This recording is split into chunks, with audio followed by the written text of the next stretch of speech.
Shalom a todos, sábado 7 de julho de 2018, o estudo de hoje tem como título Pinhas, ou seja, Finéias. Leituras bíblicas, Números 25, de 1 a 15, 1 Reis 18, 46 e João 2, de 13 a 17. Números 25, de 1 a 15.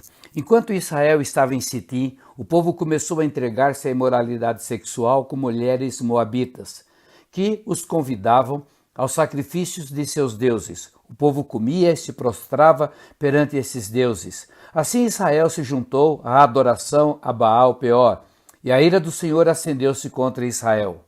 E o Senhor disse a Moisés: prenda todos os chefes desse povo, enforque-os diante do Senhor, à luz do sol, para que o fogo da ira do Senhor se afaste de Israel. Então Moisés disse aos juízes de Israel: cada um de vocês terá que matar aqueles que dentre os seus homens se juntaram à adoração a Baal-Peor. Um israelita trouxe para casa uma mulher midianita na presença de Moisés e de toda a comunidade de Israel, que choravam à tenda do encontro.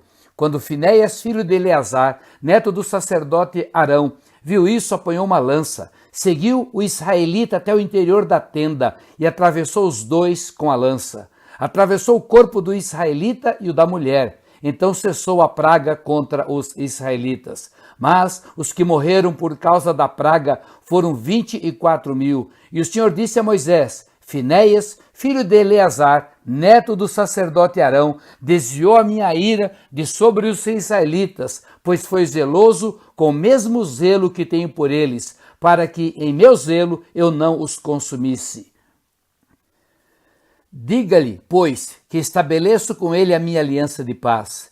Dele e dos seus descendentes será a aliança do sacerdócio perpétuo, porque ele foi zeloso pelo seu Deus e fez propiciação pelos israelitas. O nome do israelita que foi morto com a midianita era Zinri, filho de Salu, líder de uma família simeonita. E o nome da mulher midianita que morreu era Cosbi, filha de Zur, chefe de um clã midianita. O estudo da semana passada termina com o episódio descrito no texto bíblico que nós acabamos de ler, onde apresenta a prostituição do povo de Israel e o homicídio contra um príncipe de Israel por Finéias, neto de Arão. Como vimos pelas escrituras sagradas, Balaão aconselhou Balaque a como fazer para destruir o povo do eterno Deus. Números 31, 16. Foram elas que seguiram o conselho de Balaão e levaram Israel a ser infiel ao Senhor no caso de Peor, de modo que uma praga feriu a comunidade do Senhor. Uma das marcas mais significativas da vida do povo de Deus é a vida familiar. Desde a criação do primeiro casal no Éden, Deus estabelece a relação de dependência mútua e consolida na relação sexual entre o homem e a sua mulher a bênção do matrimônio. Na palavra de Deus, os dois se tornarão uma só carne. Gênesis 2:24. Estava ali, acontecendo com o casal, a interdependência e a construção do o prolongamento da família do Deus único. No casamento, é estabelecida uma aliança de sangue entre o casal, tornando os dois uma só carne, e isso através do ato sexual. O apóstolo Paulo fala sobre a gravidade do pecado sexual. Em 1 Coríntios 6, de 16 a 19, vocês não sabem que aquele que se une a uma prostituta é um corpo com ela? Pois como está escrito, os dois serão uma só carne. Mas aquele que se une ao Senhor é um espírito com ele. Fujam da imoralidade sexual. Todos os outros pecados que alguém comete, fora do corpo os comete, mas quem peca sexualmente, peca contra o seu próprio corpo. Acaso não sabe que o corpo de vocês é santuário do Espírito Santo que habita em vocês, que lhes foi dado por Deus, e que vocês não são de si mesmos? A razão das religiões pagãs incluir a prostituição cultual é pelo fato de que o inimigo de nossas almas sabe a força da destruição quando isso ocorre. Esta é a razão porque Balaão apresentou o conselho maldito com o objetivo de destruir a nação de Israel. Fazer a mistura de cultura, ocasionando a assimilação, sempre foi o plano de Satanás para quebrar a harmonia do relacionamento de Deus com o seu povo. Vejamos a visão que Balaão teve ao olhar para as campinas de Moabe, onde o povo de Deus estava acampado. Números 24, de 1 a 5. Quando Balaão viu que agradava ao Senhor abençoar Israel, não recorreu à magia, como nas outras vezes, mas voltou o rosto para o deserto. Então viu Israel acampado, tribo por tribo, e o Espírito de Deus veio sobre ele, e ele pronunciou este oráculo: palavra de Balaão, filho de Beor, palavra daquele cujos olhos veem claramente, palavra daquele que ouve as palavras de Deus, daquele que vê a visão que vem do Todo-Poderoso, daquele que cai prostrado e vê com clareza. Quão belas são as tuas tendas, ó Jacó, e as suas habitações, ó Israel. Números 24, de 1 a 5. Balaão não recebe neste momento informações de seus demônios, e sim do Espírito Santo de Deus.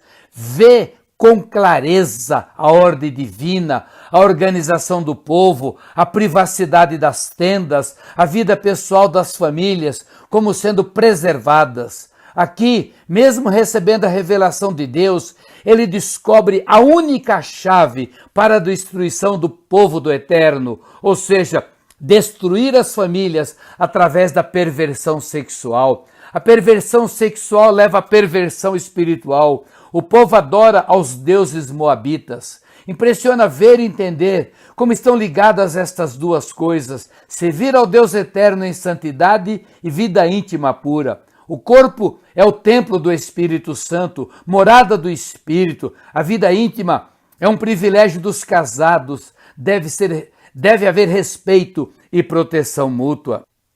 Hoje vemos a devassidão com a exposição dos corpos nus de mulheres e homens e um desejo mórbido de se ver a intimidade dos outros. No estudo desta semana encontramos como ponto central a morte de um príncipe de Israel, Zinri, por um neto de Arão, Finéias, consequência da depravação cultual que chega ao clímax, onde o próprio Deus é desafiado na pessoa de Moisés. Zinri toma uma mulher midianita e leva para sua tenda, diante de Moisés e de toda a comunidade. Alguns comentaristas judaicos veem aqui uma espécie de desafio pessoal a Moisés, pelo fato dele ter se casado com uma midianita, Zípora.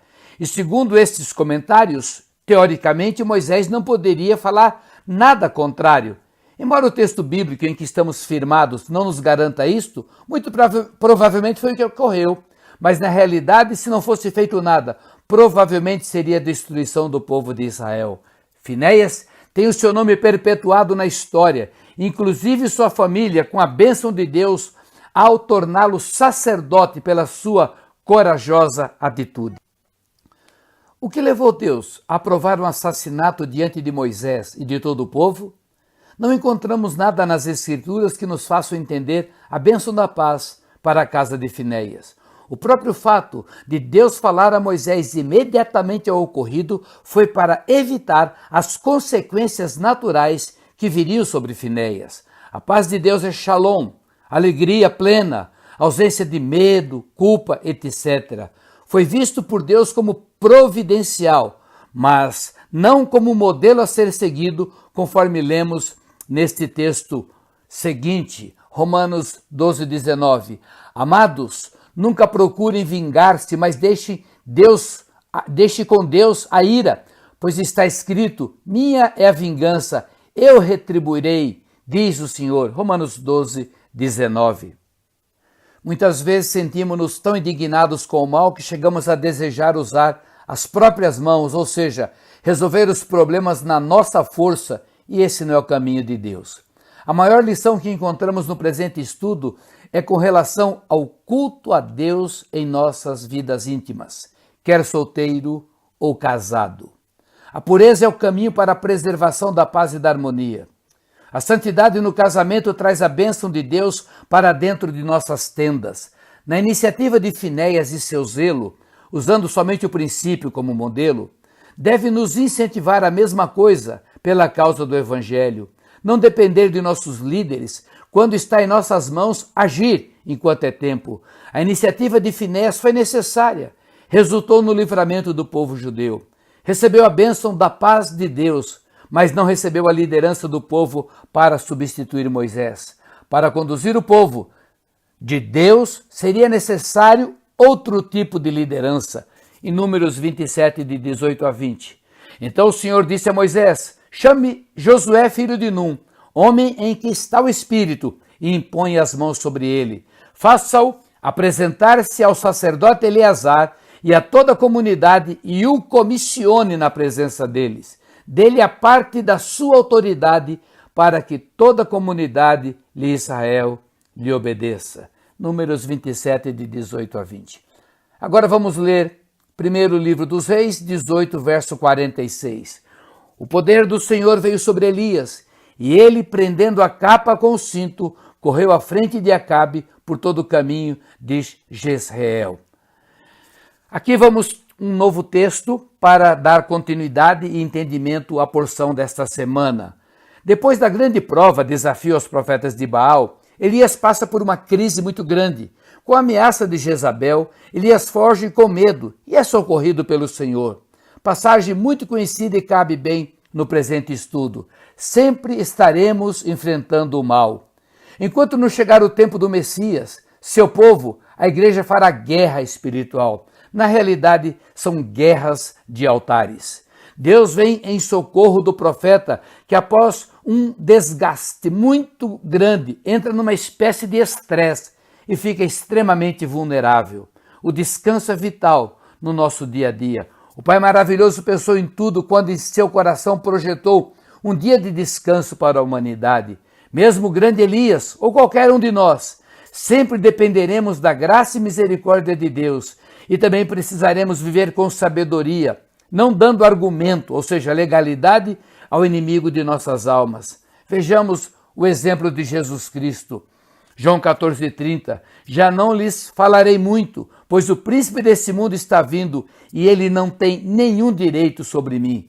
João 2, de 13 a 17, quando já estava chegando a Páscoa judaica, Jesus subiu a Jerusalém. No pátio do templo viu alguns vendedores vendendo bois, ovelhas e pombas, e outros assentados diante da mesa trocando dinheiro. Então ele fez um chicote de cordas e expulsou todos do templo, bem como as ovelhas e os bois. Espalhou as moedas dos cambistas e virou as suas mesas. Aos que vendiam pombas disse: tirem essas coisas daqui, parem de fazer da casa de meu pai um mercado. Seus discípulos lembraram-se que está escrito: o zelo pela sua casa me consumirá. O inimigo vem por fora ou por dentro. Algumas vezes enfrentamos profetas de Baal com suas imoralidades. Outras vezes a nossa guerra é contra Jezabel, o espírito de religiosidade. E sempre enfrentamos a cobiça, a avareza, o desejo do lucro, da injustiça. Está muito difícil hoje em dia separar o lícito e o ilícito no chamado mercado gospel. Se por um lado Deus inspira seus filhos a escreverem obras preciosas e comporem músicas que conduzirão as igrejas à verdadeira adoração, outros por ganância, inveja ou desejo de promoção fazem das comunidades verdadeiros mercados onde o santo e o profano se confundem. Precisamos mais que nunca do zelo de Finéias e da voz profética de Elias para esses dias onde buscamos a restauração de todas as coisas. O nosso acampamento precisa ser limpo aos olhos do Pai. Lares, tendas bem ajustados, famílias consagradas, casais santos, vivendo uma intimidade plena na bênção do Pai. O quadro atual do mundo, em especial da nação brasileira, nos desafia a uma busca de santidade, renovação espiritual e a volta ao primeiro amor. O Senhor tem a resposta para toda esta situação e tudo Ele faz através da sua igreja, seu povo escolhido, para manifestar as múltiplas formas de sua sabedoria. Nós somos esta igreja. Precisamos ser canais limpos, vasos úteis para a glória de Adonai, em nome de Yeshua, o Messias. Shabbat Shalom.